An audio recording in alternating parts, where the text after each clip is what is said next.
نحمده ونصلي على رسوله الكريم. اعوذ باللہ من الشیطان الرجیم. بسم اللہ الرحمن الرحیم. یا ایہا الذین آمنوا ادخلوا فی السلم کافۃ ولا تتبعوا خطوات الشیطان انہ لکم عدو مبین.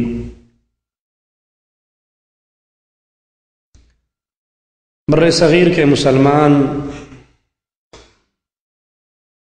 سال ہا سال سے ہندوؤں کے ساتھ رہے،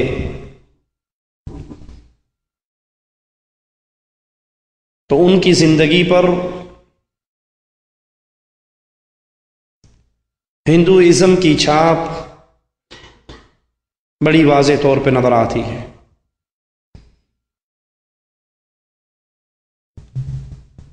ان کا رہن سہن،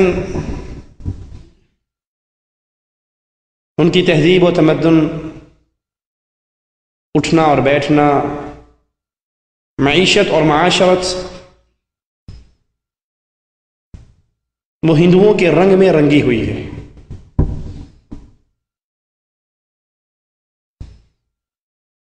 کاروبار کا موقع ہو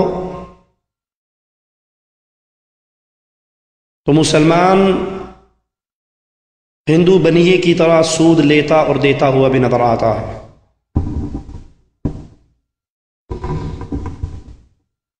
زندگی کے عام معاملات ہوں،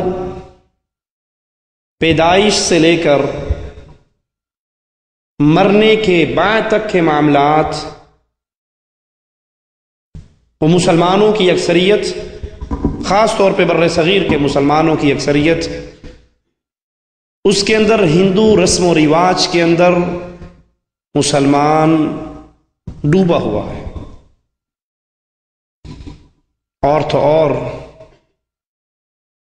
مسلمانوں کا دین، مسلمانوں کی عبادات ہندوؤں کے ساتھ رہتے ہوئے وہ بھی ہندوانہ کلچر میں، ان کی رسم میں، ان کے رنگ میں رنگی جا چکی ہے.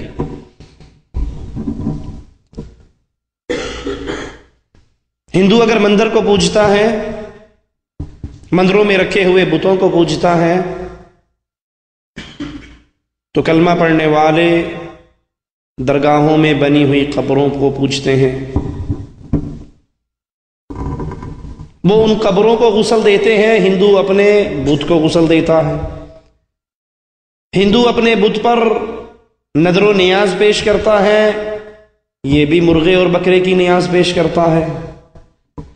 ہندو نے اپنے اس بت کی زیارت کے لیے سال میں ایک دن خاص کر رکھا ہے، تو کلمہ پڑھنے والوں نے بھی درگاہوں کے عرسوں کے لیے ایام مخصوص کر رکھے ہیں. ایک فرق باقی رہ جاتا ہے کہ وہ کھڑے کو پوجتا ہے، یہ لمبے پڑے کو پوجتا ہے. بس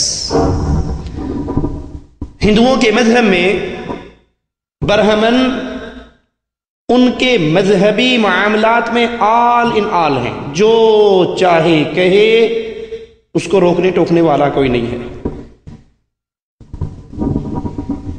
کلمہ پڑھنے والوں کے ہاں بھی صوفی صاحب کی یہی حیثیت ہے. انہیں لاکھ سمجھا لو، اللہ کی کتاب اور رسول کریم صلی اللہ علیہ وسلم کی سنت میں یہ معاملہ ایسے نہیں.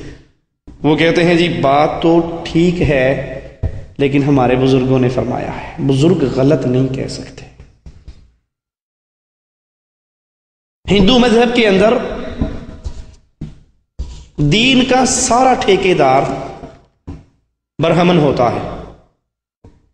کھشتری کو دینی معاملات کے اندر، مذہبی معاملات میں بولنے کی اجازت نہیں، شودر کو بولنے کی اجازت نہیں. ہمارے ہاں یہ سارا ٹھیکہ ہم نے مولویوں کو دے رکھا. مولوی صاحب جو آپ کہیں گے آپ کے پیچھے اللہ اکبر. ہم میں سے کسی کو بولنے کی اجازت نہیں، ہم میں سے کسی کو کچھ کہنے کی اجازت نہیں. نہ معاشرت بچی، نہ مذہب بچا، نہ معیشت بچی، نہ سیاست بچی. وہ بھی جمہوریت کے دل دادا ہیں تو یہ کلمہ پڑھنے والے بھی جمہوریت کے دل دادا ہیں. وہاں بھی الیکشن ہوتا ہے، یہاں بھی الیکشن ہوتا ہے. وہاں بھی پارلیمنٹ جو چاہے قانون بنا سکتی ہے 2/3 اکثریت کے ساتھ. یہی بیماری ان کلمہ پڑھنے والوں کے اندر بھی موجود ہے کہ یہاں بھی 2/3 اکثریت سے جو چاہے فیصلہ کروا لو. ہندوازم کے اندر ان کے مذہب میں، ان کی زندگی میں ناچ گانا ڈانس بدکاری بے حیائی بے غیرتی موجود ہے. تو کلمہ پڑھنے والوں کے ٹیلی ویژن بھی اٹھا کر دیکھ لیجئے، ان کے اندر بھی یہ سارا سسٹم اور دھندا موجود ہے. بلکہ حالات یہاں تک پہنچے ہوئے بعض نام نہاد مسلمانوں کی درگاہوں پر سر ٹیکنے والا ہندو بھی ہے اور مسلمان بھی ہے. کیا خیال ہے انڈیا والے بھائیوں، اجمیر کے درگاہ پر ہندو نہیں آتے؟ بلکہ کئی ایسی درگاہیں ہیں جس پر ہندو اور مسلم لڑائی ہوتی ہے. وہ کہتے ہیں یہ ہمارے بابے کی ہے، وہ کہتے ہیں نہیں یہ ہمارے بابے کی ہے.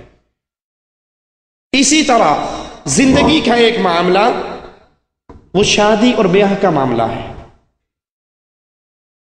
نماز پڑھتے ہوئے ہندو اور مسلمان میں کچھ فرق ہو جائے گا، پتہ لگے گا یہ نماز پڑھ رہا ہے یہ مسلمان ہے، اور یہ نماز نہیں پڑھتا یہ مسلمان نہیں ہے.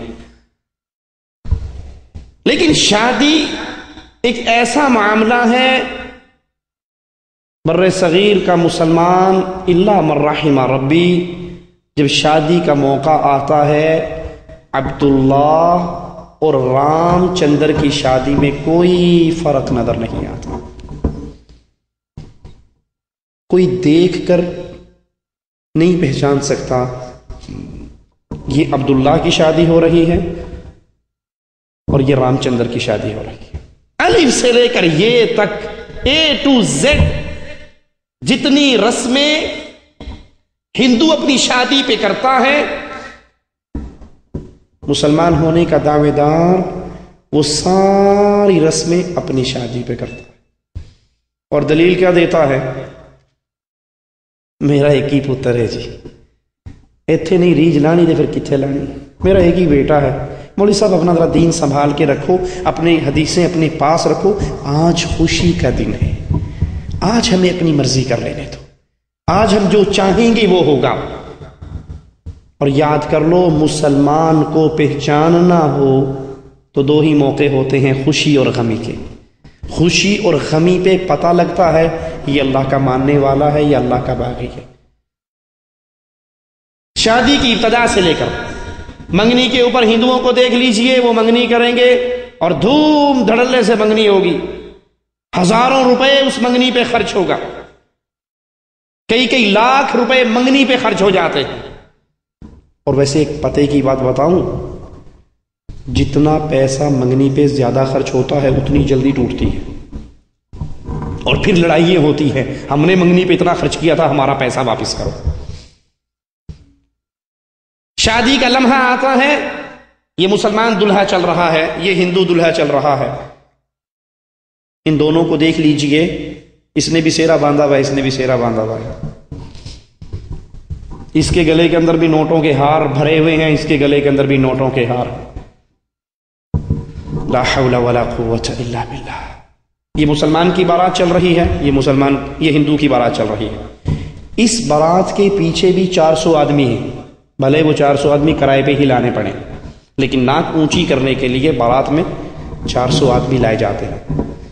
لڑکی والوں کا بیڑا غرق کیا جاتا ہے اور بتا دیا جاتا ہے کہ اونٹوں سے دوستی کرنی ہو تو دروازے اونچے رکھا کرو، ہمارے خاندان میں رشتہ ہوا ہے تو ہم 400 آدمی کی بارات لے کر آئیں گے. کیا یہ جلوس رسول اللہ صلی اللہ علیہ وسلم کی سنت سے ثابت ہے؟ اللہ کے حبیب علیہ الصلاۃ والسلام مدینے میں ہیں، عبد الرحمن ابن عوف رضی اللہ عنہ وارضا ہجرت کر کے مدینے میں پہنچے، اور ایک دن عبد الرحمن پر اللہ کے حبیب علیہ الصلاۃ والسلام زعفران کی خوشبو کے آثار دیکھتے ہیں تو پوچھتے ہیں عبد الرحمن یہ کیا ہے؟ کہتا ہے یا رسول اللہ صلی اللہ علیہ وسلم میں شادی کر چکا ہوں۔ نبی بھی مدینے میں، عبد الرحمن ابن عوف بھی مدینے میں، تو اگر یہ بارات اسلام میں، یہ جلوس، یہ ہجوم، لڑکی والوں کی کمر توڑنے کا یہ ہندوانہ طریقہ اگر اسلام میں ہوتا تو نبی کو بھی خبر نہ ہوتی۔ نبی اس کی خوشبو دیکھ کر پوچھ رہے ہیں، یہ زعفران کی خوشبو کے آثار، یہ عورتوں کی خوشبو کے آثار تمہارے اوپر نظر آ رہے، یہ کیا ہے؟ فرماتے ہیں میں شادی کر چکا۔ کہا ولیمہ کیا؟ کہا نہیں۔ آپ نے فرمایا ولیمہ کرو، بھلے تم ایک جانور ہی اس میں، ایک بکری کو ہی اس میں ذبح کرو۔ یہ ہندو کی بارات چل رہی، یہ مسلمان کی بارات چل رہی۔ مسلمان کی بارات کے سامنے بھی پٹاخے چھوڑنے والے، انار پھوڑنے والے، آتش بازی کرنے والے وہ ساتھ ساتھ چل رہے ہیں، اور ہندو کی بارات کے سامنے بھی ساتھ ساتھ چل رہے ہیں۔ لا حول ولا قوة الا باللہ۔ مسلمان کی بارات ہے، اب تو نام میرے خیال تبدیل ہو گیا، ثقافتی سفیر اس بارات کے سامنے ڈانس کرتے ہوئے جا رہے ہیں، یہی نام رکھا گیا نا، نیا نام، ثقافتی سفیر، امن کے سفیر، اداکار، فنکار، فن پار، فن پارائیں، اداکارائیں، بڑے اچھے اچھے نام دیے ہیں۔ اور اگر حقیقت میں دیکھا جائے، پرانی اردو کی کتابیں آج بھی ٹٹول لو تو ان کو ڈوم، مراسی، کنجر، بھانڈ، یہ ان کے اصل نام ہیں۔ لیکن ترقی ہوگی نا، ہر چیز میں ترقی ہو گئی۔ اب یہ کنجروں سے، مراسیوں سے، ڈوموں سے، بھانڈوں سے، پیٹنے والوں سے، کوٹھے والوں سے، فنکار، ثقافتی سفیر، ثقافتی سفیر، یہ ثقافت ہے، یہ کفر کی ثقافت ہے، اسلام کی ثقافت نہیں ہے۔ مسلمان کی بارات کے سامنے بھی یہ گانے بجانے والے، یہ باجے، اور باجے بھی پھر کئی ڈیزائن کے، ایک لمبی توتی والا آتا ہے، ایک چھوٹی باجی والا آتا ہے، ایک بڑے ڈھول والا آتا ہے، کوئی اپنے وقت پہ وہ بجا رہا ہے، یہ بجا رہا ہے۔ مسلمان کی بارات بھی ان گانوں، باجوں، ان صداؤں، جن کو توڑنے کے لیے محمد رسول اللہ صلی اللہ علیہ وسلم اس دنیا میں آئے اور فرماتے ہیں میں دنیا میں ساز کے آلات کو توڑنے کے لیے آیا ہوں۔ حدیث میں آتا ہے آقا علیہ الصلوۃ والسلام اگر کہیں ان کے کان کے اندر ڈھول کی آواز پڑتی، آپ اپنی انگلیوں کو اپنے کان میں دے دیا کرتے تھے۔ یہ شیطان کی آواز ہے، یہ شیطان کے طریقے ہیں، یہ اہل ایمان کے طریقے نہیں ہیں۔ یہ ڈھول، یہ گانے، یہ باجے، یہ انسان کے دل میں نفاق پیدا کرتے ہیں۔ مسلمان کی بارات چل رہی ہے، آتش بازی بھی ہے، پٹاخے بھی ہیں، حالانکہ یہ مسلمان جانتا ہے نہ یہ سنت رسول اللہ ہے صلی اللہ علیہ وسلم، نہ یہ صحابہ کا طریقہ ہے، نہ یہ ایمان والوں کا طریقہ ہے، بلکہ یہ خودکشی کے اسباب ہے۔ نہیں پڑھا اپنے اخباروں میں کتنے ہی بار یہ شادی بیاہ پر پھٹنے والے پٹاخے، بجائے جانے والے پٹاخوں کا مواد گھروں میں لا کے رکھا جاتا ہے، گھر میں یہ پٹاخے بنائے جاتے ہیں، اور اچانک اس بارود میں دھماکہ ہوتا ہے اور پوری کی پوری بلڈنگیں اڑ جاتی ہیں اور انسان جل جاتے ہیں۔ یہ خودکشی کے اسباب ہیں، یہ پیسے کو ضائع کرنے والی بات ہے، اور رسول اللہ صلی اللہ علیہ وسلم نے فرمایا فضول خرچ شیطان کا بھائی ہے۔ ہندو کی بارات کی یہی شکل ہے اور مسلمان کی بارات کی بھی۔ عبداللہ بھی اسی بارات میں چل رہا ہے، اسی طریقے پہ چل رہا ہے جس پہ رام چندر چل رہا ہے۔ اور اگر یہ طریقہ نہ ہو، اگر یہ طریقہ نہ ہو تو پتہ جواب کیا ملتا ہے؟ بڑے بھائی کی شادی تھی، مجھے آج بھی وہ جملے یاد ہیں سید طالب الرحمن حافظہ اللہ کی، تو نہ گانے، نہ باجے، نہ ڈھول، نہ ڈھمکے، نہ مراسیوں کی جماعت، کچھ بھی نہیں تھا، اہل ایمان کے طریقے پہ چلتے ہوئے ایک سادہ سی شادی تھی۔ تو ہمیں رشتہ داروں نے بھی اور پڑوسیوں نے بھی کہا آج تمہارے گھر میں شادی ہے یا چارپائی اٹھائی جا رہی ہے، میت ہے یا شادی ہے؟ شادی والی خوشی ہمیں نظر نہیں آتی، حالانکہ شادی کی خوشی ہے، سب اچھے کپڑوں میں ہیں، بہترین شکلوں میں ہیں، بہترین لباس میں ہیں، سب کچھ ہے، لیکن وہ ہندوؤں کی رسوم نظر نہ آنے پر اہل ایمان کی شادیوں کو میت اور چارپائی سے نسبت دی جاتی ہے۔ مجھے یاد ہے جب ہم گھر والے اپنے گھر سے سفر کر کے بھائی کی دلہن کے گھر پہ پہنچے، اور جہاں ہمیں بٹھایا گیا تو کچھ وہ مانگنے والے پہنچ گئے اور ہم سارے بھائی ایک ہی صوفے پر بیٹھے تھے، دلہا بھی اور دلہے کے بھائی بھی. تو وہ کہنے لگا کچھ دو جی.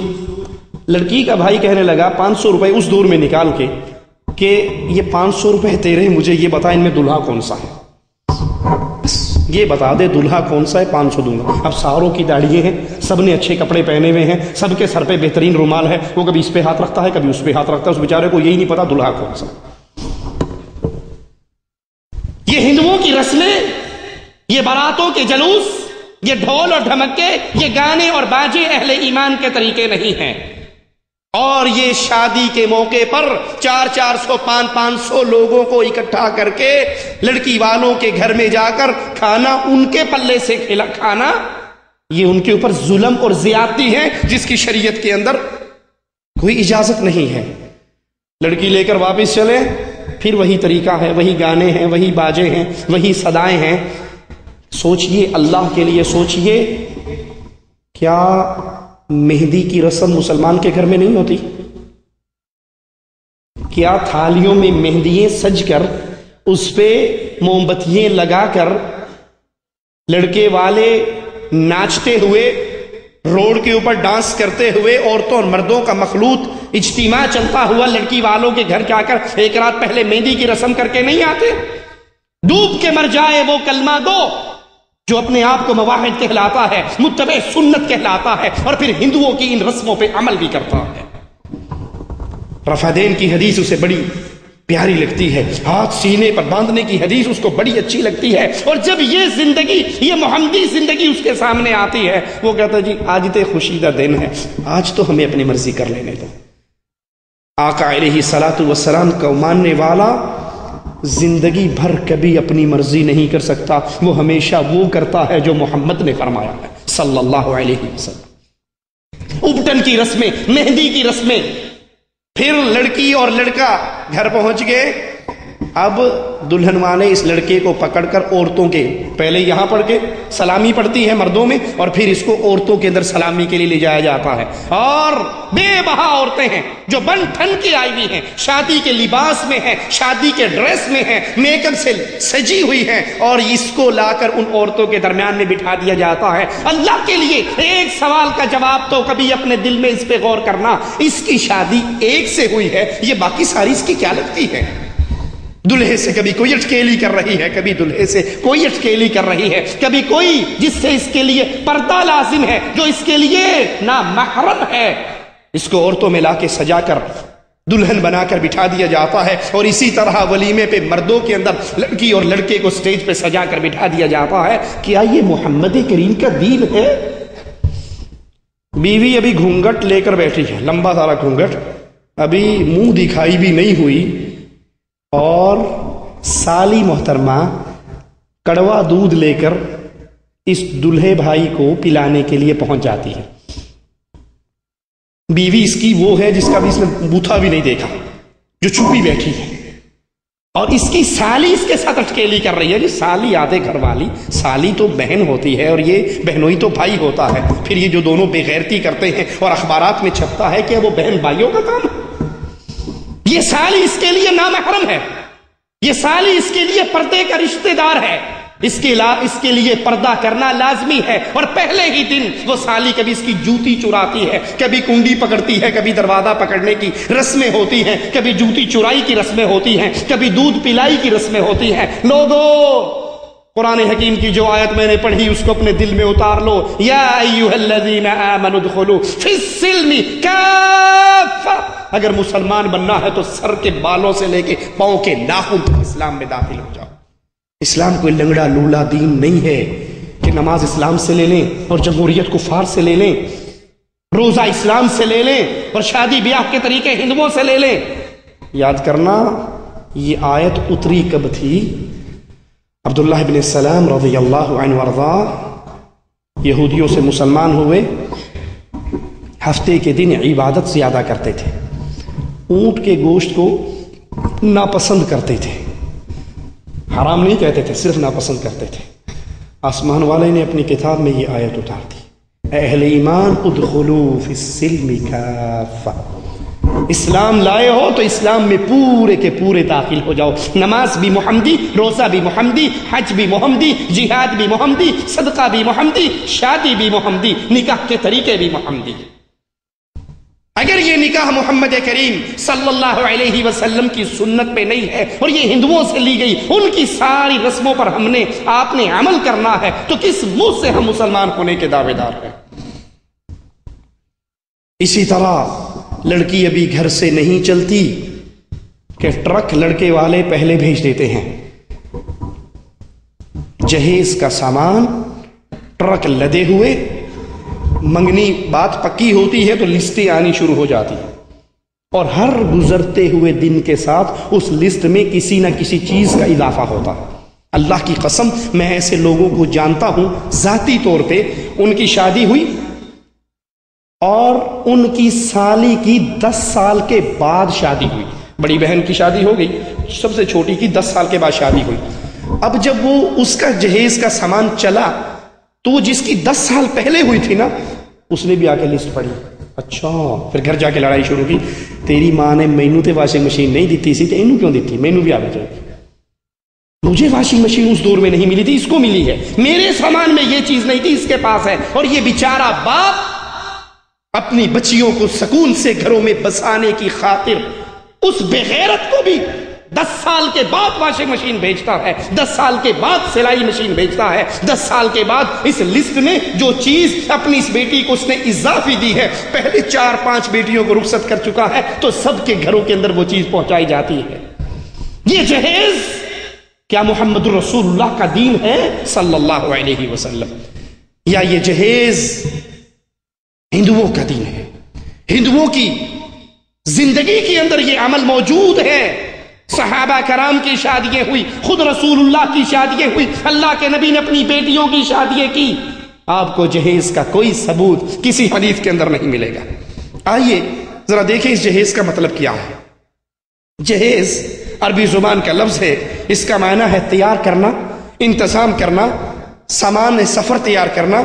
اور اس معنی کی تائید قرآن حکیم کی اس آیت سے بھی ہوتی ہے. وَلَمَّا جَهَزَهُمْ بِجَهَازِهِمْ، یوسف علیہ السلام کے قصے کے اندر جب اس نے ان کے لیے ان کا سامان تیار کیا تو سامان تیار کرنے کو جہیز کہتے ہیں. اسی طرح رسول اللہ صلی اللہ علیہ وسلم کا فرمان ہے، من جہز غازیا فی سبیل اللہ فقد غزا، جس نے اللہ کے راستے میں جہاد فی سبیل اللہ کے لیے کسی غازی کو تیار کیا. جہزا جس نے تیار کیا کسی غازی کو جہاد فی سبیل اللہ کے لیے، اس نے بھی اللہ کے راستے میں جہاد کیا، اس کو بھی جہاد کا ثواب ملا.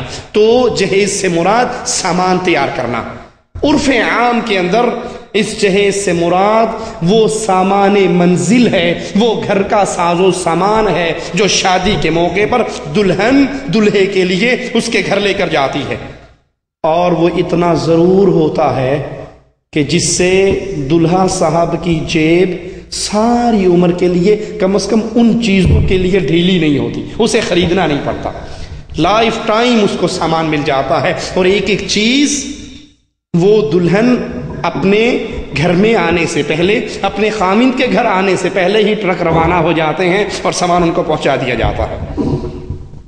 لڑکے یا اس کے گھر والوں کی طرف سے دلہن سے یا اس کے سرپرستوں سے کچھ وصول کرنا، جو سامان کی شکل میں ہو، جائیداد کی شکل میں ہو، نقدی کی صورت میں ہو، اس کا مطالبہ کرنا، یہ جہیز اور اس جہیز کو شادی کی شرط قرار دینا. واللہ اس وقت جہیز شادی کی شرط بن چکی ہے. اگر جہیز نہ ہو کیا خیال رشتہ ہوگا؟ لڑکی پسند آ گئی، اس کا اخلاق پسند آ گیا، اس کا دین پسند آ گیا، اس کے ہنر پسند آ گئے. آخری سوال، جی دین واسطے کی تواڈے کول؟ ہاں جی کچھ بھی نہیں ہے. اچھا پھر آئیں گے. اور وہ پھر دوبارہ نہیں آتے.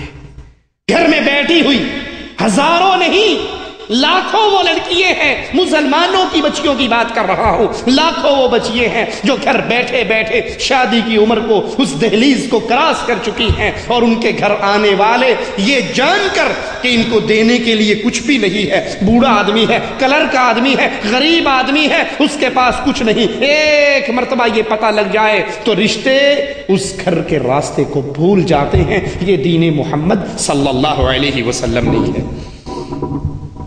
اور اللہ کے نبی علیہ الصلوۃ والسلام نے شادی کے لیے ایسی کوئی شرط نہیں لگائی، نہ اپنی شادی کرتے ہوئے، نہ اپنی بیٹیوں کی شادی کرتے ہوئے، نہ صحابہ کو شادی کی تعلیمات سمجھاتے اور دیتے ہوئے آپ نے ایسی کوئی شرط نہیں لگائی۔ اور مسلمان کے لیے ہر حال میں اتباع محمد الرسول اللہ صلی اللہ علیہ وسلم لازمی ہے، اور اگر وہ چاہتا ہے کہ میں اللہ کی جنت میں داخل ہوں تو پھر اس کے لیے لقد كان لكم في رسول الله اسوة حسنة لمن كان يرجو الله والیوم الآخر۔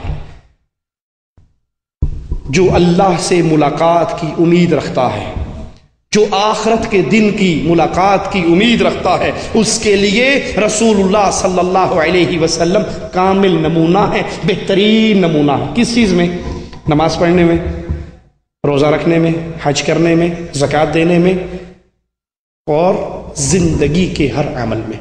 افسوس آج مجھے اور آپ کو اللہ کے نبی کی زندگی نماز میں تو نمونہ اچھی لگتی ہے، روزے میں نمونہ اچھی لگتی ہے، صدقہ اور خیرات دیتے ہوئے نمونہ اچھی لگتی ہے، لیکن شادی اور بیاہ کرتے ہوئے ہم محمد کریم کی زندگی کو چھوڑ کر کفار کی زندگی کو اپنا نمونہ بناتے ہیں۔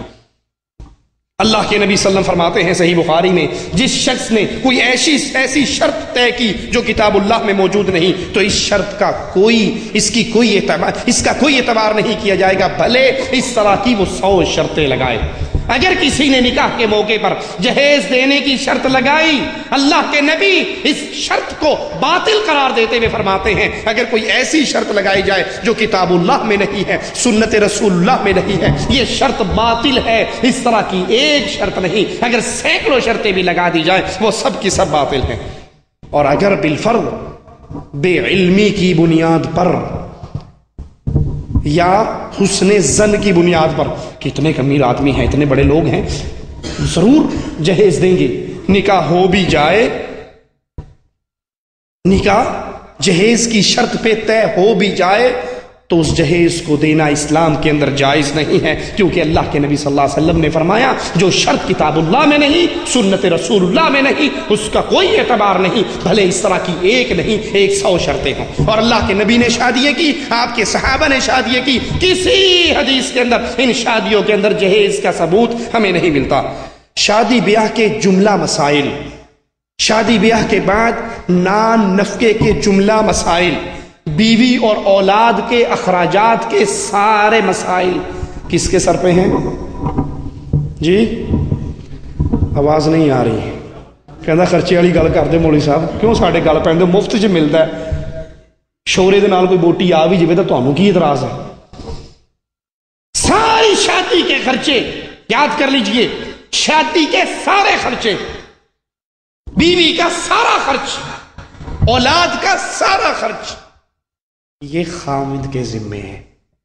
کون لگا رہا ہے ذمہ؟ مولوی صاحب، شاہ صاحب، پیر صاحب؟ نہیں، آئیے میں بتاتا ہوں، یہ آپ کے اوپر یہ ذمہ داری، گھر کے ساز و سامان کی ذمہ داری بیویوں کے سر پہ ڈالنے والوں، جہیز کی لمبی لسٹ کو دیکھ کر رشتوں کو قبول کرنے والوں، تمہیں پیدا کرنے والا اللہ، تمہیں پیدا کرنے والا اللہ یہ ساری ذمہ داری تمہارے سر پہ ڈال رہا ہے۔ دلیل قرآن حکیم کی آیت ہے، الرجال قوامون علی النساء بما فضل اللہ بعضهم علی بعض وبما انفقوا من اموالهم۔ مرد عورتوں پر حاکم ہیں۔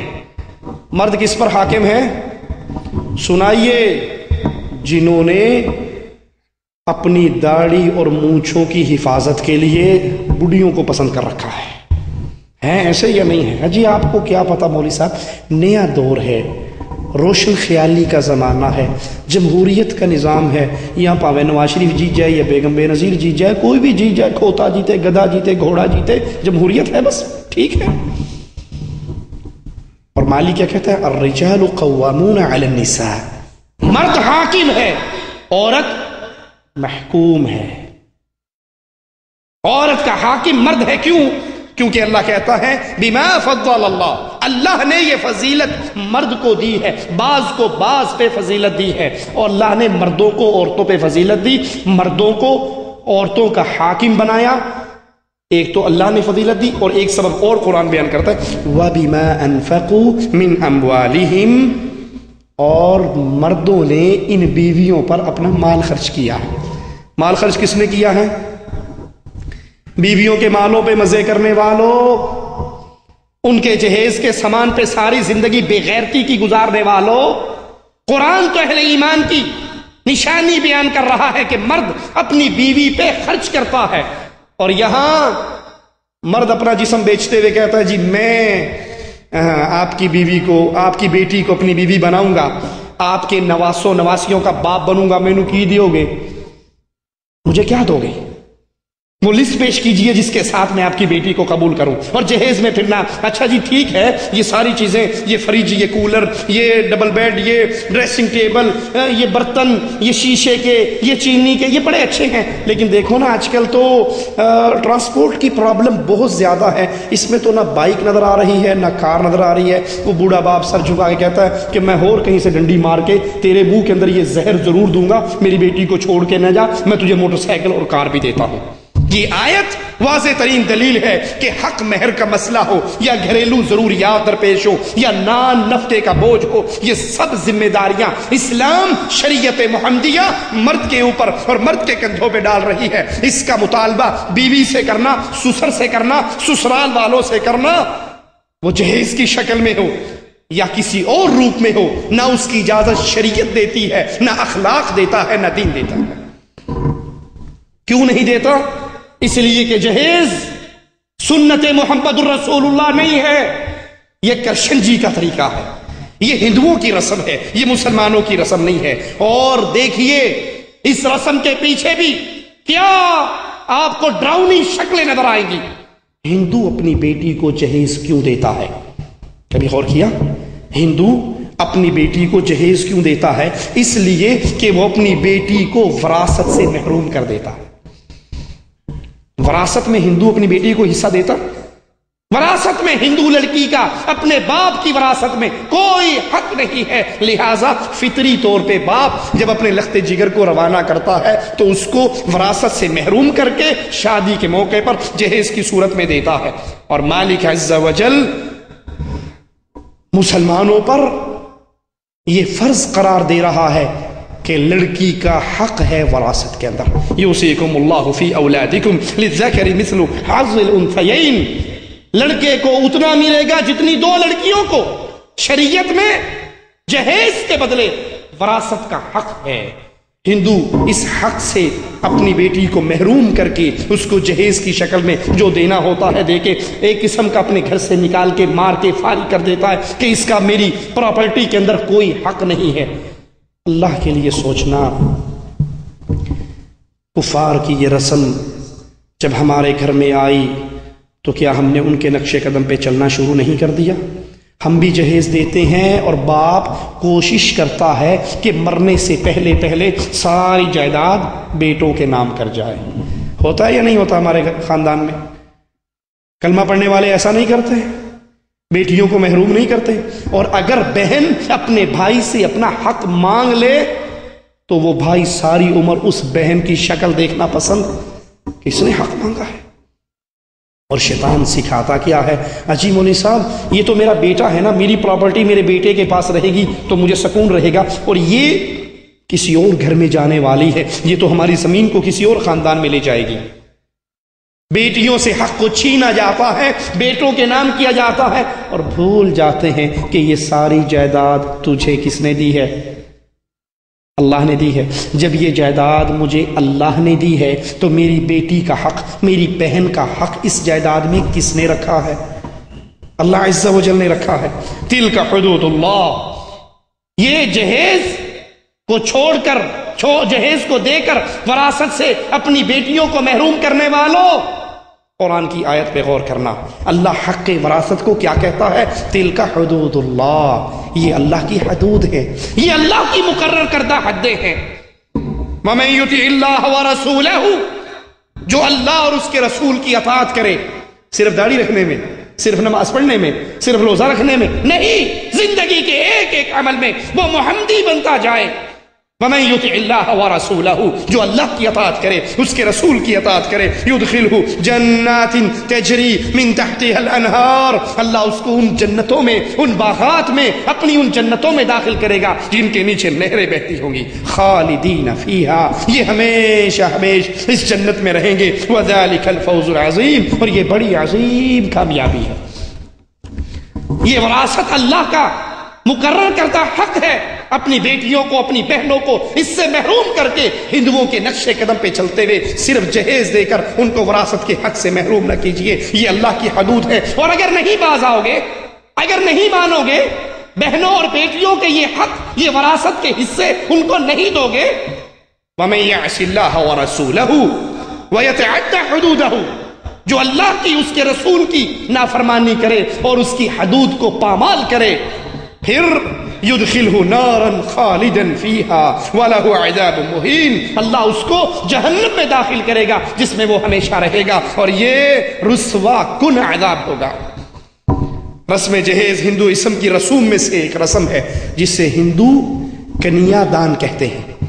کنیا دان کہ ہندو اپنی لڑکیوں کو وراثت میں شامل نہیں کرتے، جس طرح دور جاہلیت میں عرب اپنی لڑکیوں کو وراثت اور جائیداد میں حصہ دار نہیں سمجھتے تھے، بلکہ باپ کے مرنے کے بعد کچھ عربوں کے اندر یہ رواج بھی تھا کہ ساری وراثت کا حقدار صرف بڑا بیٹا ہے، بلکہ وہ اپنی ستیلی ماں کا بھی وارث بنتا۔ لا حول ولا قوت الا باللہ۔ رسول اللہ صلی اللہ علیہ وسلم رحمت کا پیغام لے کر اس دنیا میں آئے، اور یہ ساری جاہلیت کے توق ان کی گردنوں سے توڑ ڈالے، ان کو ان معاشرتی بوجھوں کے نیچے سے نکال دیا۔ لڑکیوں کو وراثت سے محروم زمانہ جہلیت بھی کرتا تھا، آج کے دور کے اندر ہندوازم بھی کرتا ہے۔ یہ محمد کریم صلی اللہ علیہ وسلم وہ شریعت، عورتوں کے لیے وہ امن کا پیغام لے کر آئے کہ دوبارہ ان کو جائیداد میں حق دیا جانے لگا۔ آج عورتیں اسی شریعت محمدی سے بھاگنے کی کوشش کرتی ہیں، ان کا بس نہیں چلتا، وہ جوا پڑھانے بھی شروع کر دیں۔ ویسے انڈیا کی عورتوں نے نکاح پڑھانا تو شروع کر دیا ہے، پچھلے دنوں ہم نے اخبار میں پڑھا تھا کہ ایک بی بی جو خود کسی بندے کی محتاج ہے، وہ کسی اور بندے کا نکاح پڑھا رہی تھی۔ عورتیں بھی اس الٹی سمت میں چلی ہیں۔ مردوں کو حکم تھا ٹخنے ننگے کرو، مردوں نے اور نیچے کر لیا، عورتوں نے کہا تو سیدھی کر دیتے، ایسی کر لینی ہے، انہوں نے اپنی شلواریں پنڈلیوں تک ننگی اٹھا لی اوپر۔ جو حکم مردوں کو تھا وہ عورتیں عمل کر رہی ہیں، جو عورتوں کا تھا وہ مرد کر رہے ہیں۔ مردوں کے بال آپ دیکھیں، اکثر آپ کو نظر آئے گا گاڑی چلاتے ہوئے لوگ جنہوں نے باقاعدہ پونیاں لگائی ہوئی ہیں، کانوں میں بالیاں پہنی ہوئی ہیں، انہوں نے بس نہیں چلتا کہ میں وہ بی بی بانی ہی جان۔ اللہ ایسوں کی ڈیمانڈ پوری کر ہی دے، رات کو سوئے صبح لڑکی بن کے اٹھے۔ بے غیرتی کی یہ کیفیت، اللہ نے مرد بنایا، ان کو مرد بننا اچھا نہیں لگتا، پوری کوشش میں لگے ہوئے ہیں کسی طرح ہمیں کوئی پہچان کر باجی جان کہہ کر مخاطب کرے تو ان کا 1 کلو خون بڑھ جاتا ہے، اور اگر بھائی کہے تو اچھا انہوں پتہ لگ گیا کہ میں وہ نہیں جو میں نے روپ دھارا ہے۔ یہ اسلام نہیں ہے، یہ شریعت محمدیہ صلی اللہ علیہ وسلم نہیں ہے۔ اسلام اللہ کے نبی کی وہ شریعت مسلمانوں کے لیے احسان عظیم ہے، اور ان عورتوں کے لیے بھی آزادی کا پیغام ہے۔ یاد کر لیجئے، آج اسلام سے بیزار ہونے والی عورتوں کو سنائیے، تمہیں اسلام برا لگتا ہے، یہ اسلام تھا جس نے تمہیں زمین میں دفن ہونے سے بچایا، وگرنہ اسلام کے آنے سے پہلے تمہیں دفن کیا جاتا تھا۔ یہ اسلام تھا جنہوں نے تمہیں وراثت کی محرومی سے بچایا اور تمہیں وراثت میں حصہ دار بنایا۔ یہ اسلام تھا جنہوں نے تمہیں پاؤں کی جوتی سے اٹھایا، ماں، بہن، بیٹی اور بیوی کے حسین القابات سے نوازا۔ آج یہی اسلام برا لگتا ہے۔ نبی کریم صلی اللہ علیہ وسلم کی یہ خوبی قرآن اس کی طرف اشارہ کرتا ہے، یأمرہم بالمعروف وینہاہم عن المنکر، یہ جو رسول ان کے پاس آئے ہیں نیکی کا حکم دیتے ہیں، برائی سے روکتے ہیں، ویحل لہم الطیبات، ان کے لیے پاک چیزوں کو حلال کرتے ہیں، ویحرم علیہم الخبائث، ان کے لیے خبیث چیزوں کو کیا کرتے ہیں جی؟ حرام قرار دیتے ہیں۔ پاکیزہ چیز کو حلال اور خبیث کو حرام۔ ابھی بھی کچھ لوگ سوال کرتے ہیں مولوی صاحب سگریٹ حرام ہے، قرآن چ دسو کتنے لکھیا ہے؟ سگریٹ حرام ہے دکھاؤ قرآن میں لکھا ہوا ہو۔ اچھا یہ پانی حلال ہے نا؟ پانی حلال ہے، ہم جہاں بیٹھے ہیں یہ اللہ کا گھر ہے، اللہ کے گھر کے اندر پانی پیا جا سکتا ہے یا نہیں؟ چائے پی جا سکتی ہے، دودھ پیا جا سکتا ہے، کیوں؟ یہ ساری چیزیں کیا ہیں؟ طیب ہیں، طیبات ہیں، پاکیزہ چیزیں ہیں۔ مسجد میں بیٹھ کے سگریٹ پی جا سکتی ہے؟ جی کیوں؟ اگر وہ پاکیزہ ہے، اگر وہ طیبات ہے۔ قرآن کیا کہتا ہے؟ وَيُحِلُّ لَهُمُ الطَّيِّبَاتِ، نبی ان پر پاکیزہ چیزوں کو حلال کرتے ہیں۔ اگر یہ سگریٹیں پاکیزہ ہیں تو مسجد میں کیوں نہیں پیتے؟ قرآن پڑھتے ہوئے الف لام میم الحمدللہ رب العالمین الرحمن الرحیم مالک یوم الدین، پڑھو قرآن کی، پڑھو سوٹے کی مارو۔ اگر یہ طیبات ہیں تو اس کو اللہ نے اور رسول نے حلال کیا ہے۔ اچھا دوسری مثال دے کے سمجھاؤں، اگر یوں سمجھ نہیں آتا، یہ پانی، کوئی بندہ باتھ روم میں جا رہا ہو قضاء حاجت کے لیے، اور گیٹ پہ آپ کھڑے ہوں، جی بھائی آپ اندر جا رہے ہیں، ٹائم ضائع نہ کیجیے، اندر بیٹھ کے پانی پی لیجیے، کیا طرح دماغ خراب ہے؟ یہ باتھ روم میں پانی پینے کی جگہ؟ سموسے 2 پلیٹ میں رکھ کے چٹنی ڈال کے چمچہ لگا کے دیں، آپ اندر جا رہے ہیں، ٹائم تھوڑا ہے، ٹرین پکڑنی ہے آپ نے، یہ اندر بیٹھ کے سموسے کھا کے باہر آ جانا، وقت ضائع نہ کرو، کوئی کرے گا؟ کیوں؟ باتھ روم پاک جگہ ہے یا خبیث؟ بولو، خبیث جگہ ہے۔ خبیث جگہ پہ پاکیزہ چیز کھائی نہیں جا سکتی، پاک جگہ پہ خبیث چیز نہیں کھائی جا سکتی، خبیث جگہ پہ پاک چیز نہیں کھائی جا سکتی۔ تو کیا خیال ہے جب باتھ روم میں جاتے ہیں، بیٹھتے ہی سب سے پہلے جیب میں سے نکال کے، باتھ روم میں چلتی نہیں چلتی؟ جس کو کہیں موقع نہیں ملتا وہ وہیں پہ موقع لگاتا ہے۔ یہ بھی چلتی ہے اور یہ بھی چلتی ہے، اسی سے استنجا کیا، اسی ہاتھ سے بنائی، ڈبیا کھولی اور یہاں رکھ لی۔ اکثر جس کو یہ ڈر ہوتا ہے پکڑے نہ جائیں، سگریٹ پیتے ہوئے پکڑے نہ جائیں، وہ چپ کے باتھ روم میں داؤ مار کے آتے ہیں۔ اللہ کے بندو، یہ نبی کی شان بیان ہو رہی ہے کہ نبی نے پاکیزہ کو حلال کیا اور خبیث کو حرام کیا۔ اگر سگریٹ پاکیزہ ہے تو مسجد میں پیو، اور اگر یہ پاکیزہ نہیں ہے، خبیث ہے، اس کا مطلب ہے اللہ نے اس کو حرام قرار دیا۔ وَيَدَعُ عَنْهُمْ إِصْرَهُمْ وَالْأَغْلَالَ الَّتِي كَانَتْ عَلَيْهِمْ، یہ نبی وہ نبی ہے جنہوں نے اس امت پہ پڑے ہوئے بوجھ، زمانے جاہلیت میں عورتوں کو وراثت میں حقدار نہیں سمجھا جاتا تھا، اس بوجھ کو، اس ذلت کو جو عورتوں پر پڑی ہوئی تھی، یہ رسول ہیں صلی اللہ علیہ وسلم جنہوں نے اس بوجھ کو اتار دیا، اس توق کو توڑ ڈالا جو توق ان لوگوں کے گلے میں ڈال دیا گیا تھا۔ کفار زمانے جاہلیت کے اپنی لڑکی کو، اپنی بیٹی کو، اپنی بہن کو وراثت سے محروم کرتے، آج ہندوازم کے اندر بھی لڑکی کو وراثت سے محروم کیا جاتا۔ یہ نبی کریم ہے جنہوں نے ان کو وراثت میں حقدار قرار دیا۔ ہم نے اس حق کو چھین کر پھر جہیز کی اس ہندوانہ رسم کو اپنایا اور ان کو وراثت کے حق سے محروم کیا۔ فالذین آمنوا بہ وعزروہ ونصروہ واتبعوا النور الذی انزل معہ اولئک هم المفلحون۔ دیکھنا چاہتے ہو کامیاب کون ہوئے؟ کامیاب وہ ہیں جو اللہ کے نبی پر ایمان لائے۔